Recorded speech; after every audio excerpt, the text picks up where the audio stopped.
Welcome to the Danny Clinkscale Reasonably Irreverent podcast.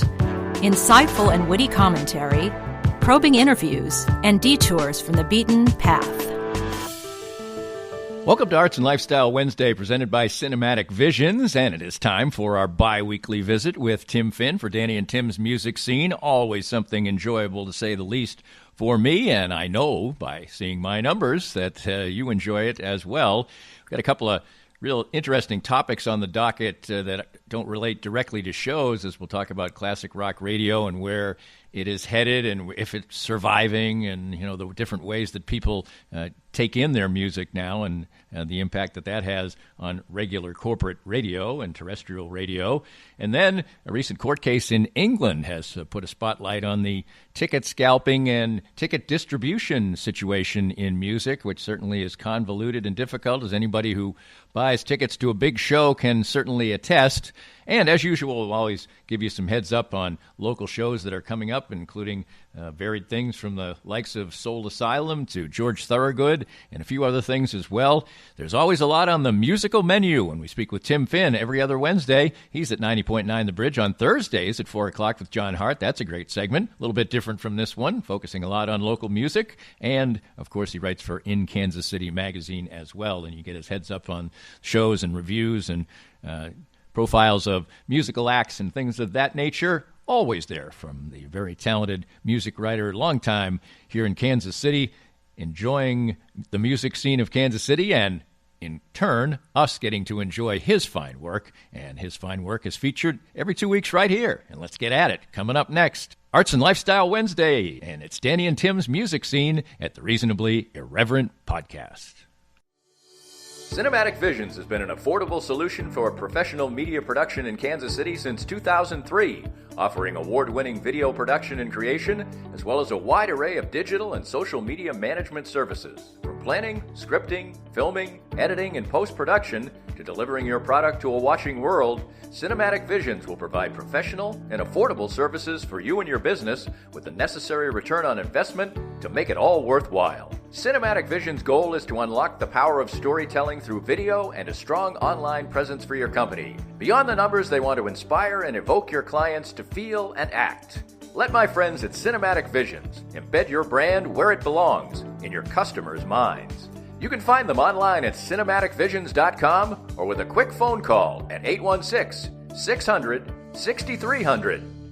We're visiting with Larry Marshall, former Chiefs defensive back and punt returner, and now a Chiefs ambassador. Larry is a former pro football player with the aches and pains that come with that, and moving on in age, as we all are. What do the Canaway CBD products do for you? It's been a great relief for me. Being a punt and kickoff returner, collisions were a mainstay of my career, and these Canaway products, the salve especially, has really helped me try to get through every day with the aches and pains that I've had over a career of 7+ years in the NFL. I get similar benefits as well, particularly with my back. Certainly wasn't a football player. What's the best way for our listeners to get more information about the great products themselves? Well, I'm so enthused about it, Dana. They just contacted me at larrymarshall.canaway.com, and I can give them all the information they need to help them get through the day as well. Start gaining all the benefits that Larry and I do from the trusted and reliable line of Canaway products. As Larry said, visit larrymarshall.canaway.com and get information on all the great products from Canaway. If you'd like to join these and other great sponsors and market your business to a growing and engaged audience, contact us at danny@dannyclinkscale.com. Look forward to hearing from you. Tim, lots of fun and a little bit of a family connection to start off here. As the other day I got a text from my youngest sister, who's a big classic rock fan, big Aerosmith fan, probably saw him 20 times back in the day, and if you met my sister, you'd be pretty surprised that she was a Aerosmith fan, but she's just a cool sister and a lot of fun, and she's a very funny person, and her correspondences are always make you laugh, but she was lamenting the loss of her favorite rock station, which was WAAF in Worcester, Massachusetts, which served the Boston market, and she said, nobody plays rock around here. If you can't have a classic rock station in Boston, the world's going to come to an end, and things like that. Maybe another side topic is the fact that a contemporary Christian outfit bought this station for $12 million. So clearly that market is doing okay. But where are we in the classic rock or rock radio type of situation now in America? Is it dying? Well, Danny, that depends on your definition of classic rock. Right. So when I think of classic rock, I think of the 60s and 70s, which is 50 and 60 years ago. Right. But so the first time I heard REM was in 1983, which was like 35 years ago or 37 years ago. So you can make the point that REM is classic rock now. Right. Or anyone before them or right around them or their contemporaries. So I don't understand radio. I sort of don't either. If you go to the station that I work with, the Bridge plays a lot of new music. Yes. That's where you go. That's like what college radio was or underground radio was when I was growing up. FM radio was like that. They would play a 9-minute Allman Brothers track. Right. That's where you go for adventure and for discovery and exploration. Corporate radio, no way. You're basically conceding your playlist to someone and hoping that they'll suggest someone new that you like. But to your sister's point, go find your classic rock on Spotify. Like, right. I walk a lot. I spend a lot of time walking, and I'm on Spotify, and I'm just listening to stuff that I grew up with, and then that leads me to new bands that I might like because they'll suggest it to you. Exactly.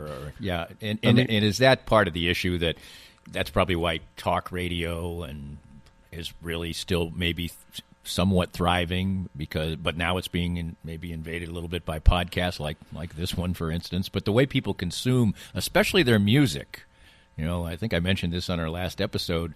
When I wash the dishes now, sometimes if my wife isn't home yet or she's out on business, sometimes we've got an Alexa in the dining room, and I just say, Alexa, play this, and Alexa, play that, and and it does. It's about the only time I do it, but it led me to think that it seems like country radio is still very much alive. Is that just because of demographics and where people live and how they consume things and stuff like that? There's a little grin on your. I mean, you don't want to step on people's sensibilities and say, well, country radio still works because they're a bunch of rubes who don't understand computers. But is there a shred of truth in that? That's not it. But if we're going to go on a limb and say that there is a genre in corporate radio that can still say it's like a tastemaker, it's probably country radio, because elsewhere everybody's going somewhere else to find their music, to find their new music, or everyone's being their own DJ. Like you're saying, you just yell at your whatever and play this is a song I want to hear, let's play it. And you're not listening to a radio hoping you hear a song you want to hear. So I came from newspapers. Look, everything has changed. The dynamics of every medium is so different now. What used to be is gone. And that's part of it. So there's not going to be much corporate. Every radio is going to be corporate. There's not going to be any adventurous, groundbreaking DJs who are going to play what they want and whatever. Sponsors be damned. It's going to be, this is what you play. So the one thing, unless you go to places like the Bridge or KJHK or exactly. KKFI here in Kansas City, if you want to find new music, that's where you go. Right. And one thing that's lost a little bit is maybe not that much of a loss, I guess, to some people, but if you find a disc jockey or a personality who who can provide some information, tell a good story, tell a good musical story or something like that, that really kind of enhances the experience more than just listening to one song after another sometimes. So I will endorse the station I work for, The Bridge, 909 FM, but also Robert Moore, who I've known for 25 years, used to be on KCUR, now has a Saturday show on The Buzz, but you can find it online. He plays music that isn't even out yet. So if you're looking for, if you want to be exposed to new music, there's a place to go. He's one of several people. Chuck Haddix on KCUR, The Fish Fry, great if you want not just blues, but it's like Cajun, Zydeco, it's roots music, jazz. There are places out there to find new music. And I would not mourn what's happened to corporate radio, because this multimedia explosion, what technology has done to old media, we are, mourning the death of newspapers and radio stations, but it has also allowed people to exploit that and the reach, because you can reach someone from Kansas City who's listening in Scandinavia. Right. Absolutely. Well, another aspect of the modern world of music is certainly tickets and access to them and how you consume them. And I was looking at a story today on Billboard that a couple of men, they were a married couple actually, were convicted to a total of almost 7 years in prison for buying tickets, generally to Ed Sheeran concerts, but a lot of others too, and reselling them at vastly inflated prices on UK secondary sites such as Viagogo, StubHub, and some others.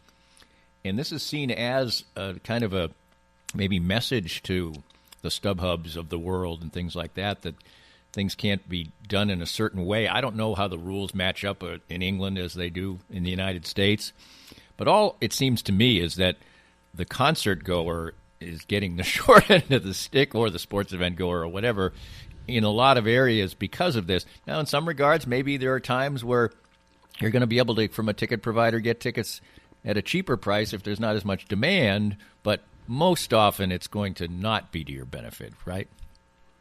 So I've written about Yes.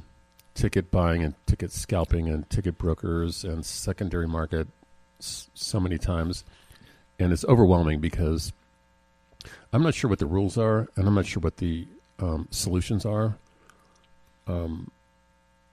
For example, Rage Against the Machine is coming to the Sprint Center. Mm-hmm. We could talk about this for 2 hours. Like what they tried to do, every ticket in the Sprint Center is the same price. So if you get a ticket on the floor on the third row, it costs you, well, face value is $125. But if you end up sitting in the back in the upper level and $200 and you can barely see the band, it's the same price. That was their way of trying to curb scalping. That's not going to work. It doesn't work. Pearl Jam tried it, like I said, in the early 90s. So many, Prince tried it once, and he played a show at Kemper, and his way to battle the scalpers was to withhold like the 6,000, 7,000 best seats. You had to pick them up at the box office the night of the show, which happened to be the night the Chiefs were playing a playoff game at Arrowhead that was late. Anyway, it was the worst cluster ever, because some people who bought tickets to that show did not get to see it because they couldn't get their tickets from the box office. Anyway, what I'm saying is ticket buying is a mess, and as demand for because bands tour now to make money, ticket prices have gone up, so demand, they become more precious. Mm-hmm. So, and venues, including many in this town, some of them sports teams, are giving tickets to secondhand sellers or brokers, scalpers, whatever you want to call them. The official ticket broker of the Kansas City Chiefs. Exactly. That's what that means, is that we're handing over to them a bunch of tickets. And Sprint Center does it. A bunch of venues do it. Because for them, it's guaranteed those tickets are sold, and they can do with them what they want. I don't know what the answer is. But as tickets become more valuable, what's also happening is bands are withholding tickets for like VIP packages, which they can turn into, some of those tickets are worth $400, $500, $600, and it's crazy. And the smartest person in this game so far, and I can't verify that this was effective, but Taylor Swift, when she did one of her tours, she just said, my VIP tickets are going to be $500, so that if a secondhand broker or a scalper wants to grab one of those, they're going to have to charge $750. And are people going to pay that much? I'm going to push it to the edge, right? So that my tour gets the benefit, not some anonymous whatever corporation. I guess the hardest part about it is that generally these entities will, if it's really a hot show, they'll gobble up a whole bunch of them, which means that they create almost their own demand, and they're taking the very best seats. It seems the only way you can do it is, like, for instance, I'm a member at marknopfler.com. They'll send out they'll start selling the tickets there, or they'll have a pre-sale there at a set time before if you become a VIP member, or you have to throw some money down, probably, right? Yeah, that seems, no, it was free. It's free to be a member, but it seems to be that that's the only way to do it, is to pick your favorite bands, become a club member of some sort, even if you have to pay for it, and then you get access to the good tickets, when maybe otherwise you're going to just have to pay through the nose for them. Right. So how successful has that been for you? It's been successful. Yeah, it's worked. I mean, it shows how many people have gone to it, because literally I will sit there and at 10 a.m. On the nose, right, I will bang a button and still get 23rd row. Right. I mean, it can work, and I appreciate what Rage Against the Machine tried to do, because I know some friends who were devout fans who have never seen them, who ended up with good seats for face value. So it happens.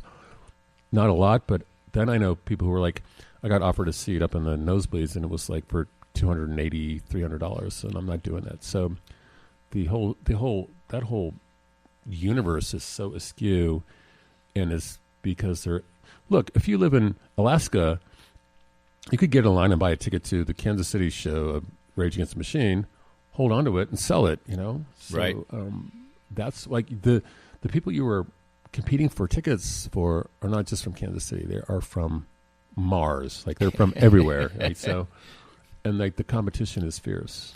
Well, it's another reason why I think music lovers, what we talked about at the outset, try and seek out new forms of music that you haven't started to enjoy yet, because then you can go to a club and see a band, and you're 30 feet away from them, and whatever. See them at the record bar for $12, and right. Then you can say, "Well, I've already seen them." Right, and so you create. We want to go to the tried and true, and we all have our favorites, but expanding your musical horizons also can create great things for all the venues we always talk about in the second segment of this piece. Always great small venues around Kansas City, literally the best way to see music often. Right, but we also like to be part of the stadium shows. Sure, those shows at Sprint Center, whether it's Springsteen or Radiohead or whoever, like where you're around 1,800 or 18,000 people, and those are the shows you remember as much as you do the small shows. But like getting into those shows, people ask me all the time, like, how do I get a ticket? And I'm like, 15 years ago I could give you a pretty good idea, but I have no idea. Like, right, you just have to explore, find people who have had some success in doing it, I guess, and word of mouth. It's a lottery, pretty much. It's a lottery. It's just the way people now consume their television, their shows, whatever. I mean, figure out a different way to do it. In the end, I don't think people always are proud of the way they skin a cat as far as consuming television now. And I'm not so sure they end up saving any money, but they sort of feel like they've beaten the man a little bit. And I think that's where you have to go. Instead of paying one company $160, you're paying like 8 of them $20. So right, that's what it seems like to me a lot of times. But people are proud when they're doing it. There's no question. Well, you're in control. That's what it is. Like, I'm picking the shows I want to watch. So, right, which goes back to the whole radio station DJ thing. Like, I don't really need a radio station.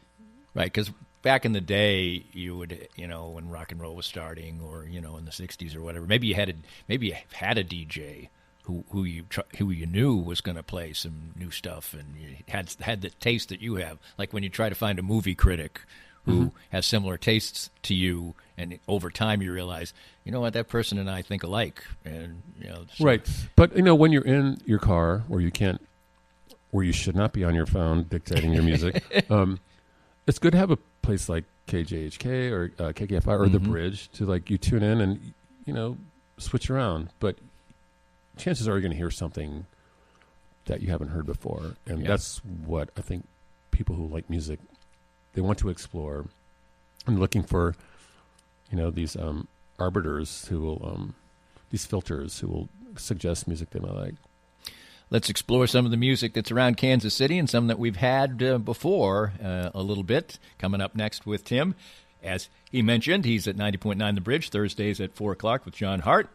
Also at In Kansas City Magazine, you can read his reviews and musical stories about artists, as well as concert reviews and his shows that you shouldn't miss, or maybe you would not like to miss, and give you a heads up on the venues we talked about where maybe you can see things that you might otherwise not realize you can experience. We'll do that next. Coming up right here on Arts and Lifestyle Wednesday, presented by Cinematic Visions and Danny and Tim's Music Scene.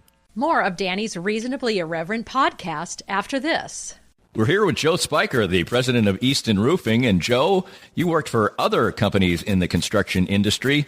What inspired you to start your own company in Easton Roofing? Well, you know, Danny, when you are working for somebody else, you oftentimes don't get to see the project through from beginning to end, and you don't get the final control over the customer experience. And I wanted to build a place where people can come and get work done on their house and not have to worry about being treated the wrong way, and get a good customer service experience start to finish. The company slogan is "Where Integrity Matters." Why is that so particularly important to you? Well, for us, what that means is treating each other with respect at work, treating our clients with respect, and making the right choice, especially when no one's looking. So when you're presented all the time as a contractor with choices that have to be made, are you going to make more money on this if you cut a corner? And we just wanted to make a place and a slogan that said to our people and to whoever is our customer, we're not going to do that. We're going to make the right choice regardless of profit. Easton Roofing, where integrity matters.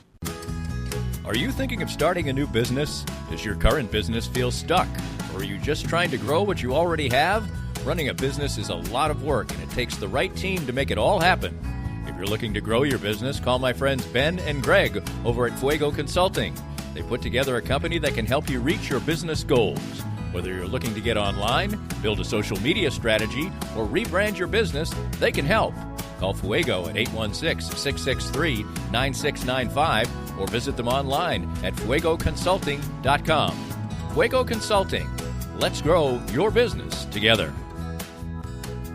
Hey guys, it's Brian Haney, voice of the Jayhawks, and Matt Llewellyn from the 23rd Street Brewery. Matt, I've got a bunch of buddies coming over to watch the big game, and I need some ideas on what to cook. Hey, let me handle it, Brian. You're going to come over and cook for us? For you? Maybe. But you should just let 23rd Street Brewery cater it. We could bring a big pan of Bill Self mac and cheese, wings, veggies, naked nachos, and anything else you might want. Great. Well, you want to stick around and watch the game? No, I've got to get back to the brewery and watch it on the big screen. The place to get great catering and watch all the games, the 23rd Street Brewery in Lawrence. For many people, a family law case will be one of the most difficult experiences in their life. The law firm of Kenneth McRae will help you through it. Personal and effective help from Ken in concert with you will develop a unique strategy for your unique case.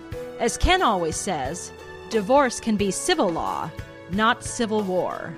Licensed in Kansas? Visit McRaeLawOffice.com or call 913-972-4765.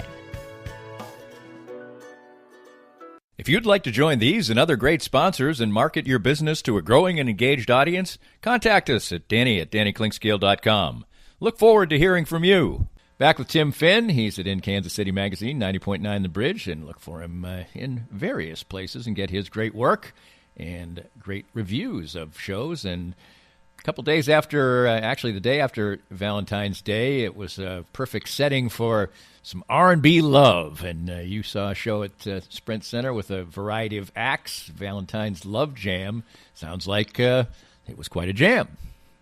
Yeah, it was. I mean, it goes back to what we were talking about, what classifies as classic music, because what came out in 1990 is now like 25 years old. Right. When I think of classic R&B, I think of Smokey Robinson or yes, the OJs, the Yeah. Chi-Lites, I don't know. right. Spinners, yeah. But big Spinners fan here, by the way. I love that music. And, you know, there was some of that for that show. But what I took from it was I did not indulge in a lot of that. I knew everyone who performed. It was Tyrese, it was Avant, who else? It was so long ago, I don't remember. But anyway, it was people showed up dressed up, so they were treating it like, a dates. It was date night, and most of the music was pretty romantic. Some of it was breakup songs. Some of it was a little angry, revenge songs. But you joked with me right before we started that people have broken up since that I'm show. thinking probably some people who were there were like, yeah, no, this isn't the guy I want to be with. But it was this crowd was smaller than I expected it to be. Mm-hmm. Because they had really shrunk the Sprint Center. I said there was probably 6,000, but there might have been 4. Mm-hmm. They could have put that in Starlight easily. But I guess my take from it was, like I was saying, the music that I grew up in that genre was, there was better songwriting. Okay. There was, there were the lyrics, everything. This was more like attitude from the band or the singer. That was pushing it more than the song. The quality of the song. What I took away from it, but then I couldn't deny that there were people knew every song. I had some acquaintances or friends on social media saying, "I knew nothing about this show. I should be there. I love every act on this bill." So who am I to say? Mm-hmm. So it comes down to how a song becomes meaningful to you, and when it becomes meaningful to you, and who you were with, and so that was fun. The crowd that was there that showed up, and it was a pretty cold night, loved the hell out of it, and it was a good environment to be a part of. But I was like half a generation removed from it, so I was observing it from a distance, which didn't make it less enjoyable, but it made me on my way home listen to the Philly soul, the classic, the really classic R&B stuff. Right. And, Let's talk about some of the shows that are coming up, and we've talked about this before. It's a little bit of a slow time in shows right now, but there always are good things that are on tap.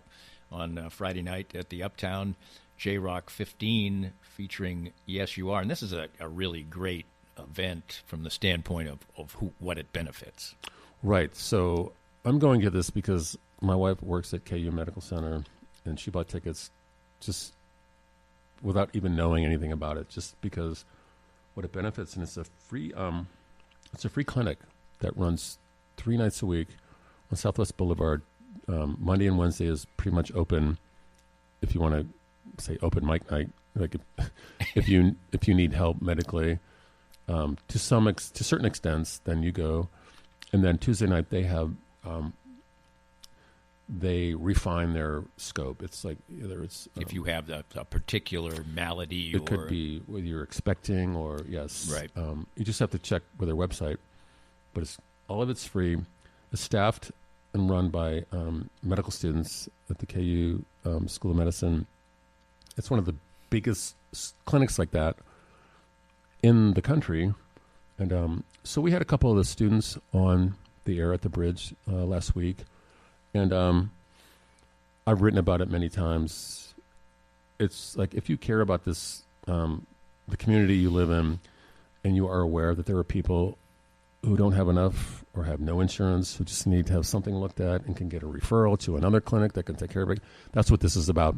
And it's all run by people, medical students, and doctors are involved.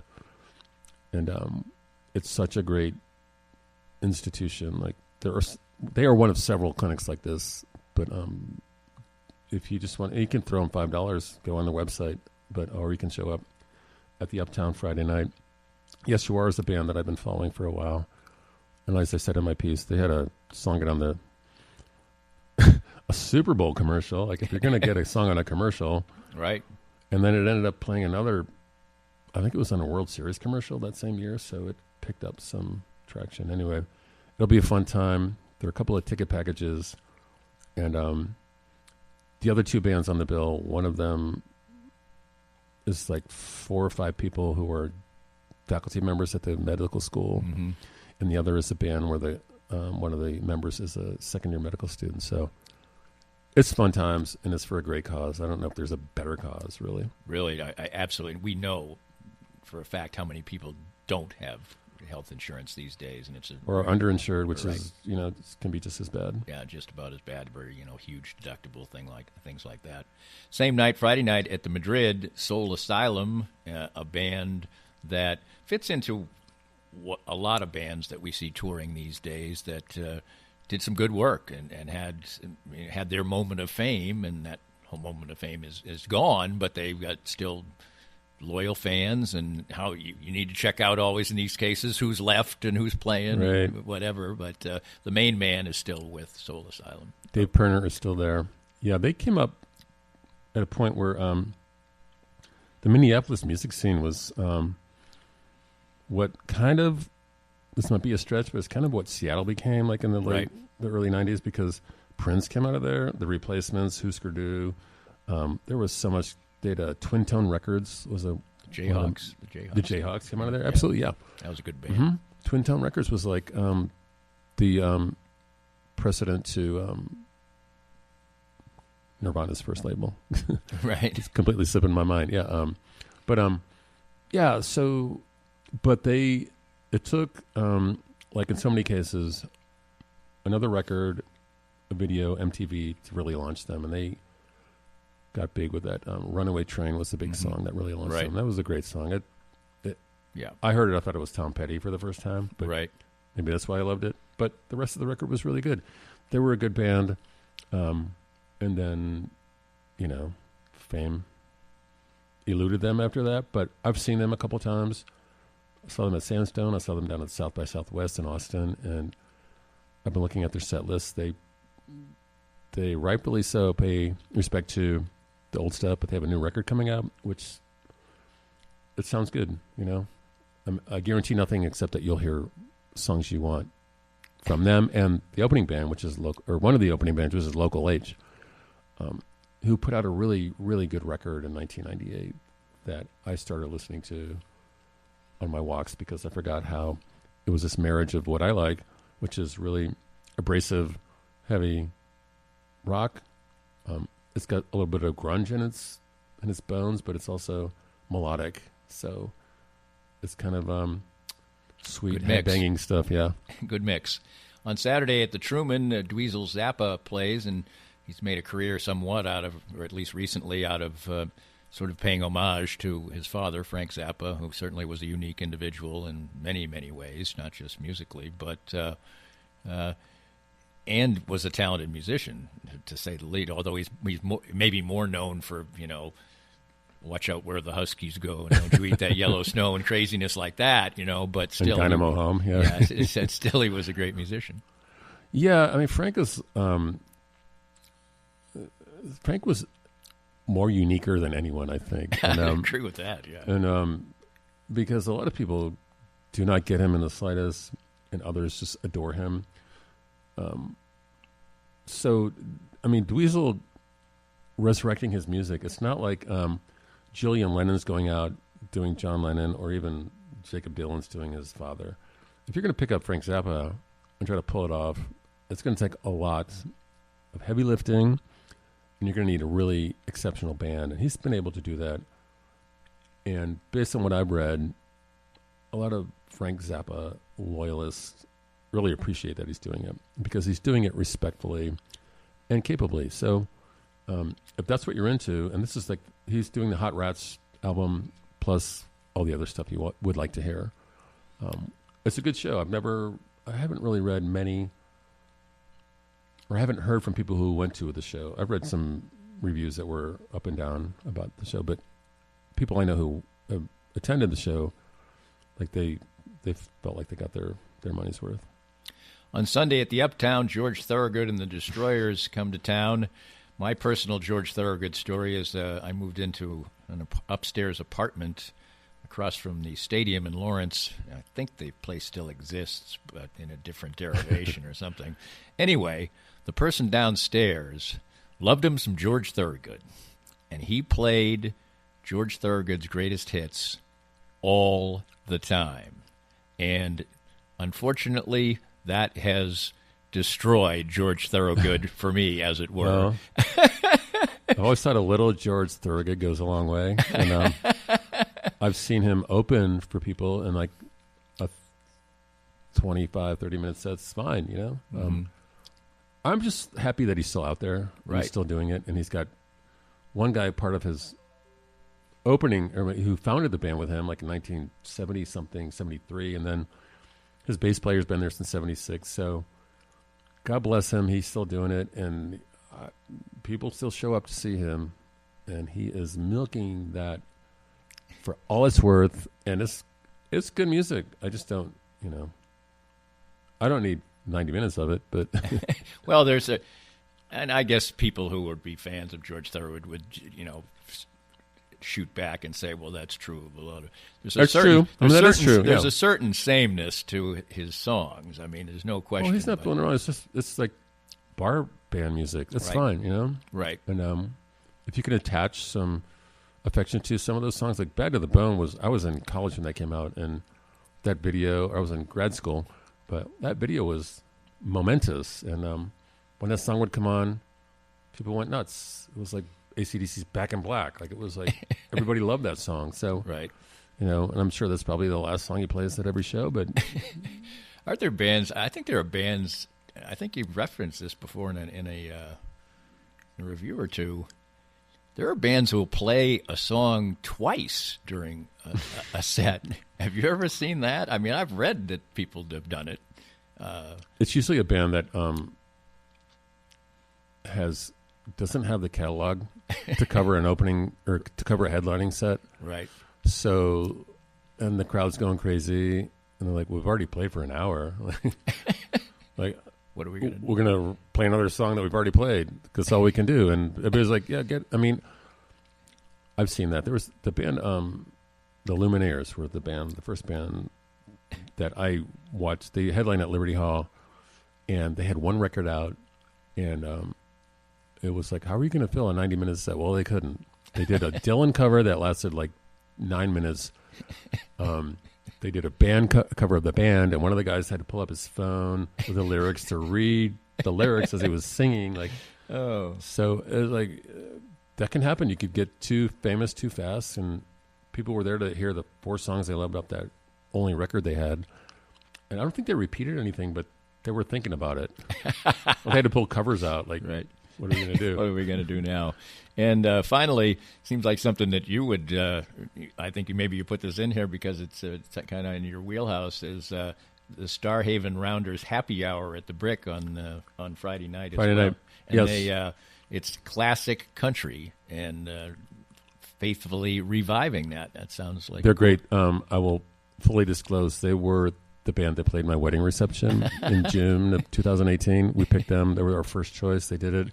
It is, if you love old country music, and I mean like what country music was and should be, you can throw requests at them. They can usually cover everything. And if you're going to do a request, I will advise you, ask them to do their version of Prince's Purple Rain, because they did that at our wedding reception. And it stopped the place because it was so good. Wow. That's some variety there. So that's Friday night at the Brick. Tim, we certainly covered a lot of ground as we always do. Always a pleasure. Talk to you again in a couple of weeks. See you then, Danny. This podcast was made possible by our great sponsors like Easton Roofing, the presenting sponsor of Kansas City Profiles at the Danny Kling Scale Reasonably Irreverent podcast. Easton Roofing, where integrity matters. We hope you enjoyed the latest Danny Kling Scale Reasonably Irreverent podcast. Come back soon for something fresh and new.